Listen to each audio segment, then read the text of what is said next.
Bravo, monsieur Christopher Froome. Chris Froome, le nouveau cannibale, pour faire référence à Eddy Merckx. J'espère que l'on aura tout à l'heure l'occasion de parler de Christopher Froome avec le grand Eddy Merckx. Il est bien sûr dans la tribune et des géants pour l'anecdote. Ça ne sert plus à rien dans ce classement du meilleur grimpeur. Gerd Stigmans est passé en tête sur la côte de Saint-Rémy-les-Chevreuse. C'est le poisson pilote de Mark Cavendish, ça c'est une autre histoire. Horace, le coureur espagnol de la Movistar, avec le sourire, et vient de passer en tête de la côte de Châteaufort où était célébrée la stèle Jacques Anquetil. Non mais c'est juste pour vous dire... Vous êtes pressé. Non mais voilà, c'est juste pour expliquer pourquoi ça monte un peu, Jean-Paul. Simplement juste pour ça. Et ça a été l'enjeu d'un Grand Prix de la montagne au Tour de France. Un Grand Prix de la montagne gagné par un Italien qui s'appelait Bellini.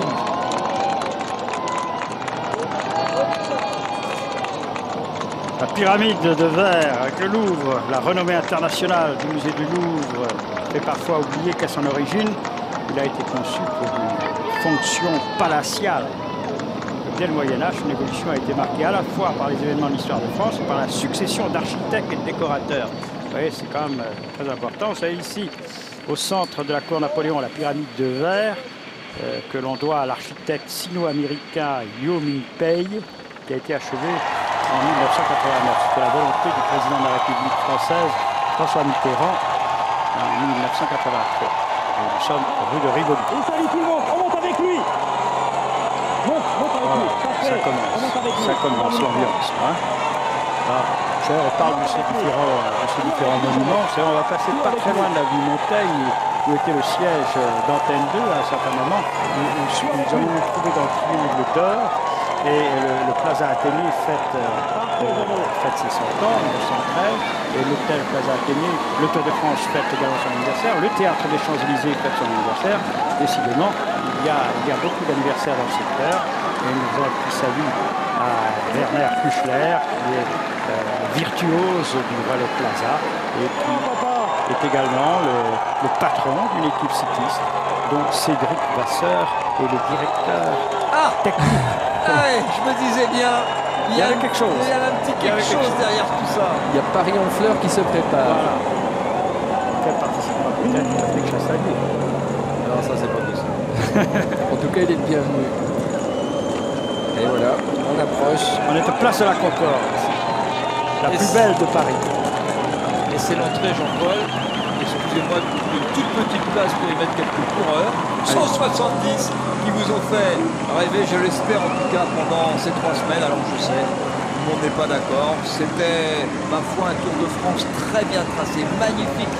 On l'avait déjà dit au niveau des paysages, et le Tour de France salué par la patrouille de France en bleu-blanc-rouge. La patrouille acrobatique officielle de l'armée de l'air française. Avec ici l'Arc de Triomphe.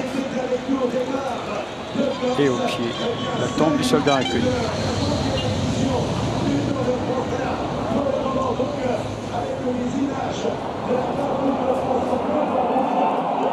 Patrouille de France, née en 1931 avec la première démonstration aérienne en patrouille sur le terrain d'Étampes-Montdésir. Elle va rejoindre ensuite Salon de Provence.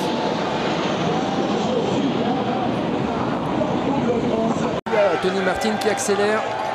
Et là, ça fait mal quand le coureur allemand accélère, il s'écarte, laisse le rôle à Michal Katowski. Les Cannondale sont venus perturber le train bleu ciel de l'équipe Omega Pharma Quick-Step qui a déjà gagné 4 fois sur le Tour de France. Mark Cavendish a gagné les 4 derniers sprints sur les Champs-Élysées. En voilà un 5e qui se propose à lui. Dans sa roue, Peter Sagan.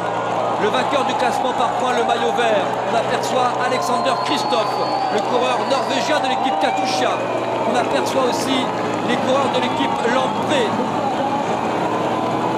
Et on aperçoit bien sûr les hommes de Marcel Kittel. Et là, je peux vous dire que ça frotte, ça va vite, désorganisé du côté du maillot vert. Il va encore être tout seul, Peter Sagan, alors que Gerd Stigmans reste bien juste devant Mark Cavendish. Mais l'équipe Argos a bien pris ce virage à droite. Virage à gauche maintenant, dernier virage à droite. Et sprint massif lancé avec Marcel Kittel en 2e position. Mark Cavendish dans sa roue. André Greipel est là. Peter Sagan est là. Les quatuors majeurs du Tour de France sont là. Marcel Kittel a déjà gagné 3 fois. André Greipel se lève sur sa selle dans son style caractéristique. Marc Cavendish, sprint lancé par Marcel Kittel. Greipel dans sa roue, Cavendish qui tente de revenir, il n'y reviendra pas. Greipel ou Kittel ou Greipel, Marcel Kittel qui résiste. Victoire de Kittel devant Greipel, Cavendish est 3e. C'est la 4e victoire pour celui qui est le meilleur sprinter de ce Tour de France, le coureur allemand Marcel Kittel. Impressionnant, plein cadre aujourd'hui, qui résiste à sa droite au retour de Marc Cavendish, à sa gauche d'André Greipel, Peter Sagan est 4e, Alexander Kristoff 5e. Voilà, et bien c'était bien un quatuor majeur, même un trio majeur. En tout cas, le plus grand sprinter de ce Tour de France, c'est un jeune garçon de moins de 25 ans, un Allemand qui s'impose, Marcel Kittel devant un autre Allemand, André Greipel, Marc Cavendish, le champion de Grande-Bretagne qui n'avait quasiment jamais perdu sur ce Tour de France, en tout cas un sprint sur les Champs-Élysées. Eh bien, Marc Cavendish est battu, le sacre, l'avènement de Marcel Kittel et le sacre bien sûr, une 2e année consécutive pour les Sky et le premier Tour de France pour Christopher Froome.